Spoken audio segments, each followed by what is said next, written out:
जननीं शारदां देवीं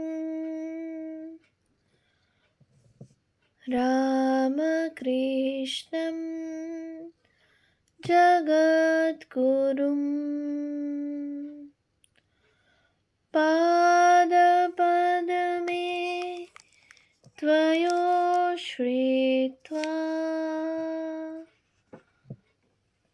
प्रणमामि মুহুর্মুহু। পূজনীয় স্বামী লোকেশ্বরানন্দজি মহারাজের সম্পাদনায় রচিত শতরূপে সারদা গ্রন্থ থেকে পাঠ। পৃষ্ঠা সংখ্যা 527। ভারতের স্বাধীনতা সংগ্রাম, শ্রী মায়ের দৃষ্টিভঙ্গি। শ্রী শ্রী মায়ের মহাপ্রয়াণের পর ভারতে নতুন যে যুগ এলো, জাতীয় আন্দোলন, গণজাগরণ ও নারী মুক্তির ইতিহাসে তা অনন্য। ভারতীয় নারীরা সেদিন কেবলমাত্র গার্গী এবং মৈত্রেয়ী ছিলেন না, জোয়ান অফ আর্ক রূপে জাতীয় জীবনে অবতীর্ণা হয়ে দেশপ্রেম, জাতীয় চেতনা ও বৈপ্লবিক সংগ্রামের বিস্ময়কর নজির সৃষ্টি করলেন। অসহযোগ আন্দোলনের কাল থেকে জীবনের নানা ক্ষেত্রে নারী সমাজের অভূতপূর্ব উন্নয়ন শুরু হয়। জাতীয় আন্দোলনে সেদিন নারীর কার্যকলাপ সীমাহীন বিস্ময়ের সৃষ্টি করে। শক্তিসাধক, মুক্তিপাগল, বাধাবন্ধহারা তরুণ দল মৃত্যু ভয় তুচ্ছ করে জাতীয় সংগ্রামকে নিয়ে চলল অগ্রগতির পথে। 1947 এর বিজয় বৈজয়ন্তীর মধ্য দিয়ে পূর্ণ হল শ্রী শ্রী মায়ের অভিপ্সা। আগে ওদের ধ্বংস হবে, নিজেদের রাজ্য নিজেদের হবে।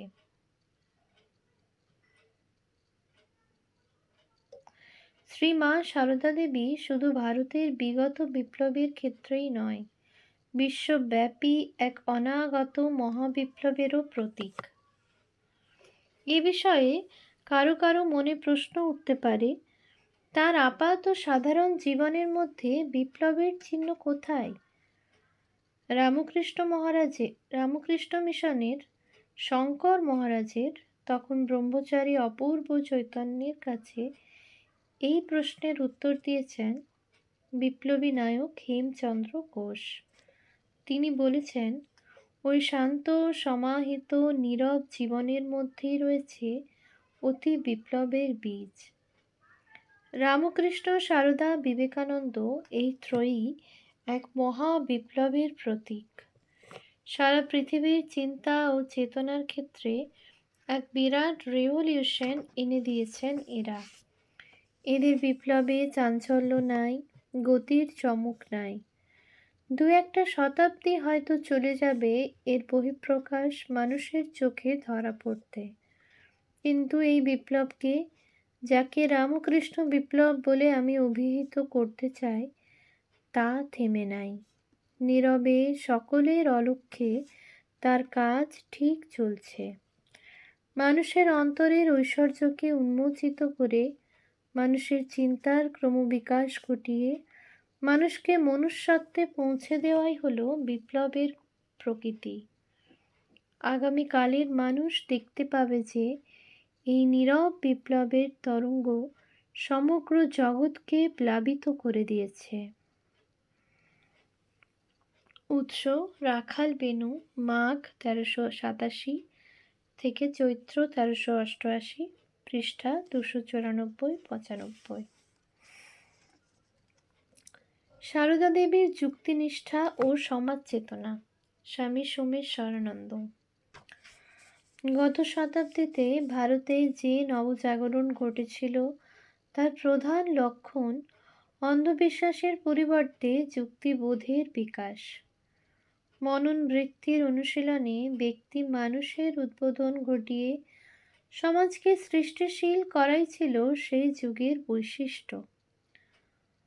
গত শতাব্দীর এই ভাব বিপ্লবীদের একাংশ ঝুঁকে পড়লেন পাশ্চাত্যের অনুকরণে। এরা তুলে ধরলেন পাশ্চাত্যের চাকচিক্যময় জীবনধারার রীতি। সৃষ্টি হল অধমর্ণবাদের। প্রতিক্রিয়া হিসাবেই আর এক দল তুলে ধরলেন অতীত ভারতের কীর্তিগাথা। ফিরে যেতে চাইলেন প্রাচীন ভারতে, ফলে দেখা দিল পুনরুজ্জীবনবাদ। তৃতীয় দল আবির্ভূত হলেন যারা দেশজ ঐতিহ্যকে স্বীকার করে নিয়েও পাশ্চাত্যের সদ্ভাবাত্মক দিকগুলি সম্বন্ধে রইলেন সচেতন। এরা সমন্বয়বাদী হলেও পাশ্চাত্যের মানদণ্ড দিয়েই প্রাচ্য পাশ্চাত্যকে বিচারে প্রবৃত্ত হলেন। বিপরীত দিকে আর একটি দল, চতুর্থ দল, সমন্বয়বাদী হয়েও প্রাচ্যের মানদণ্ডে বিচার করতে চাইলেন সমগ্র বিশ্বকে। সমন্বয়বাদের সঠিক পথটি তুলে ধরলেন স্বামী বিবেকানন্দ। তার মতে প্রাচ্য ও পাশ্চাত্য সংস্কৃতি মিলিয়ে তৈরি হয়েছে বিশ্ব সংস্কৃতি। যুগ যুগান্তর ধরে মানুষের কার্যকলাপ ও চিন্তার সাহায্যে এই সংস্কৃতির সৃষ্টি। মানব সভ্যতার উন্নতির অর্থ কি? জড়ের বিরুদ্ধে চৈতন্যের সংগ্রাম ও ক্রমাধিপত্য। এই জড়ের দুটি রূপ, বহিঃপ্রকৃতি এক্সটার্নাল নেচার, যাকে নৈসর্গিক শক্তিসমূহ বলে অভিহিত করা যায়, আর অন্তঃপ্রকৃতি ইন্টারনাল নেচার, যা হলো মানুষের অন্তঃকরণ বা মন।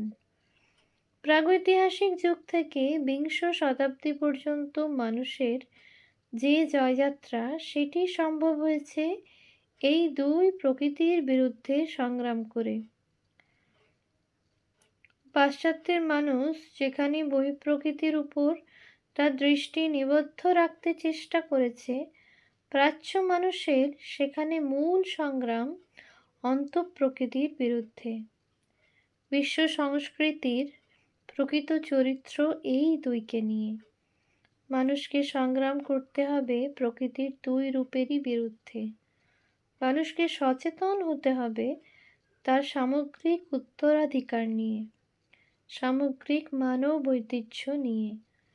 বিশ্ব সংস্কৃতিতে উদ্বুদ্ধ এই মানুষই আন্তর্জাতিক মানুষ, বিশ্ব মৈত্রীর চেতনাতে সমৃদ্ধ। শ্রী শ্রী মার জীবনেও এই সঠিক সমন্বয়বাদের পথটি আমরা দেখতে পাই। তিনি এসেছিলেন ঊনবিংশ শতাব্দীর শেষার্ধে 1853 খ্রিস্টাব্দে।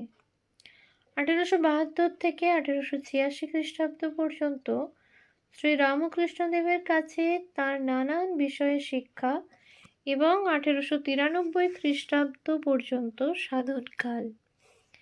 এরপর থেকে 1920 খ্রিস্টাব্দ পর্যন্ত তিনি লোকশিক্ষায় ব্যাপৃত।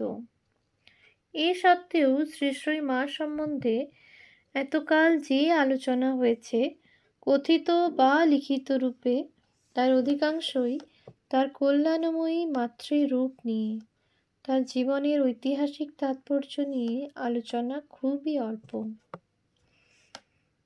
শ্রী শ্রী মার জীবন দর্শন বা তাঁর জীবনের ঐতিহাসিক তাৎপর্য নিয়ে সামগ্রিক আলোচনা বর্তমান প্রবন্ধের উদ্দেশ্য নয়। আমাদের উদ্দেশ্য তার যুক্তিনিষ্ঠা ও সমাজ চেতনার পরিচয় দেওয়া। এখানে একটি কথা বলে নেওয়া দরকার। মনীষীদের মূল্যায়নের সময় সাধারণত তাঁদের লেখা বই ও বক্তৃতা কিংবা বড় বড় কাজগুলির উপর বেশি জোর দেওয়া হয়। শ্রী শ্রী মা কিন্তু তাঁর বাণী দিয়ে গেছেন কাজের মাধ্যমে, জীবনের ছোট ছোট ঘটনার মাধ্যমে। স্বামীজি বলতেন, ছোট ছোট ঘটনার মধ্য দিয়েই আসল মানুষটিকে চেনা যায়। তাই আমরা শ্রী শ্রী মার জীবনের নানান ঘটনাবলীর মধ্য দিয়ে তার জীবন দর্শনটি বোঝার চেষ্টা করব। সীমিত পরিসরে সব ঘটনার আনুপূর্বিক বিবরণ দেওয়া সম্ভব নয় বলে বিভিন্ন প্রসঙ্গে তাঁর বক্তব্য ও মন্তব্য কিছু কিছু তুলে ধরব এবং কৌতূহলী পাঠকদের জন্য পূর্ণ ঘটনার আকর নির্দেশ করব পাদটীকায়। আর একটি কথা এখানে উল্লেখযোগ্য, শ্রী রামকৃষ্ণ শ্রী শ্রী মা স্বামীজি একই আন্দোলনকে পুষ্ট করেছেন এবং একই ভাব বিপ্লবে তাদের জীবন ও বাণী উৎসর্গীকৃত হলেও এদের প্রত্যেকেরই মৌলিক বৈশিষ্ট্য রয়েছে। যে ভাবধারার সাহায্যে নবীন এক আন্দোলনকে তারা উপস্থিত করেছেন, সেই ভাবধারার বিভিন্ন বৈশিষ্ট্যকে তারা তুলে ধরেছেন স্বকীয় সৃজনী প্রতিভায়। এটি পরিষ্কার করে উপলব্ধি না করলে এদের মূল্যায়নে ত্রুটি থেকে যাবে। কঠোর সাধনার দ্বারা শ্রীরামকৃষ্ণ যে আদর্শকে তুলে ধরলেন, স্বামীজি তাকেই বহন করে নিয়ে গেলেন জগতের সর্বত্র। শ্রীরামকৃষ্ণের আদর্শকে কিভাবে জীবনের প্রতি স্তরে বর্ণায়িত করে তুলতে হবে, সেই অমৃত বাণী শোনালেন স্বামীজি, আর শ্রী শ্রী মা দেখালেন সে আদর্শ ও বাণীর ব্যবহারিক প্রয়োগ। শ্রী শ্রী মার যুক্তিনিষ্ঠা ও সমাজ চেতনা পৃথক বস্তু নয়, তার অপূর্ব যুক্তিনিষ্ঠাই ছিল তার সমাজ চেতনার ভিত্তি। আমরা এখানে প্রথম দেখব শ্রী শ্রী মার যুক্তিনিষ্ঠা কিভাবে তার চারিত্রিক বৈশিষ্ট্যগুলিকে রূপদান করেছিল। পরে দেখব এই যুক্তিনিষ্ঠার ফলেই তিনি কিভাবে অসাধারণ সমাজ চেতনার পরিচয় দিয়েছিলেন। স্কুল কলেজের ডিগ্রি তাঁর ছিল না, যদিও জ্ঞানের প্রতি অনুরাগ মায়ের মধ্যে সব সময়ই দেখা যেত। বালিকা অবস্থায় তিনি পড়াশোনা শুরু করলে ঠাকুরের ভাগ্নে হৃদয় তাতে বাধা দেয়। লক্ষ্মী ঠাকুরের ভাইঝি পাঠশালা থেকে পড়ে এসে মাকে বাড়িতে পড়াতো। দক্ষিণেশ্বরে ভব মুখোপাধ্যায়ের মেয়ে প্রতিদিন এসে মাকে পড়াতো ও পড়া নিত। পরিণত বয়সে মা তার ভাইঝি মাকু ও রাধুকে পড়াতেন।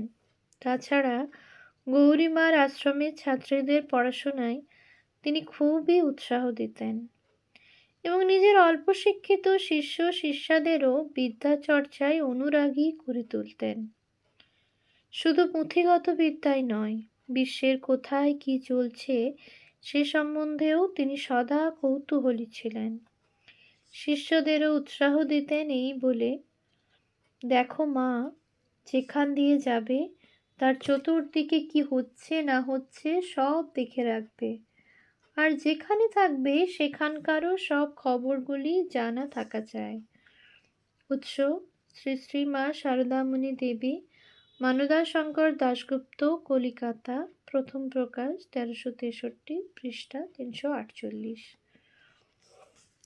চরিত্রের এই যে বৈশিষ্ট্য, এর সাথে মিলিত হয়েছিল তার অসাধারণ বুদ্ধিমত্তা।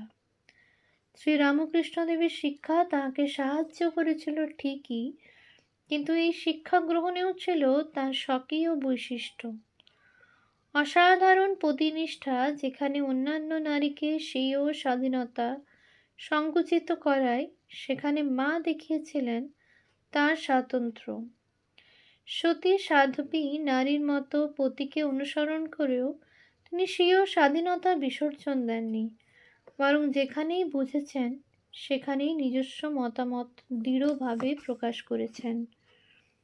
ঠাকুরের ত্যাগী শিষ্যদের বেশি করে খেতে দেওয়া, প্রথম জীবনে দুশ্চরিত্রা ছিল এমন একজন বৃদ্ধার সাথে গল্প করা, মুক্ত হস্তে ফল বিলিয়ে দেওয়া, চরিত্রহীনা মহিলার হাতে ঠাকুরের খাবার পাঠানো ইত্যাদি কয়েকটি ঘটনায় তিনি নিজস্ব মতামত দৃঢ়ভাবে প্রকাশ করেছিলেন, যদিও আপাত দৃষ্টিতে তা ছিল ঠাকুরের বিপরীত। আবার পরবর্তী জীবনে গিরিশচন্দ্র ঘোষ মায়ের কাছে বারবার সন্ন্যাস প্রার্থনা করলেও মা তাতে সম্মতি জানাননি, যদিও ঠাকুর নিজে গিরিশবাবুর জন্য গেরুয়া বস্ত্র আলাদা করে রেখেছিলেন। এই ঘটনাগুলিতেই বোঝা যায় মা প্রথম থেকেই স্বাধীন চিন্তায় অভ্যস্ত ছিলেন এবং যেটি ঠিক বুঝেছেন সেটি দৃঢ়ভাবে ব্যক্ত করেছেন। সতীত্ব বা প্রতিনিষ্ঠার ধারণার সাথে দাস মনোভাবের মিশ্রণ যে যুগে স্বাভাবিক ছিল, মা সেখানে প্রতিনিষ্ঠা বজায় রেখেছেন, স্বীয় স্বাধীনতা ও মর্যাদা অক্ষুণ্ণ রেখেই। ওম শান্তি শান্তি শান্তি। হরি ওম তৎসৎ। শ্রীরামকৃষ্ণার্পণমস্তু।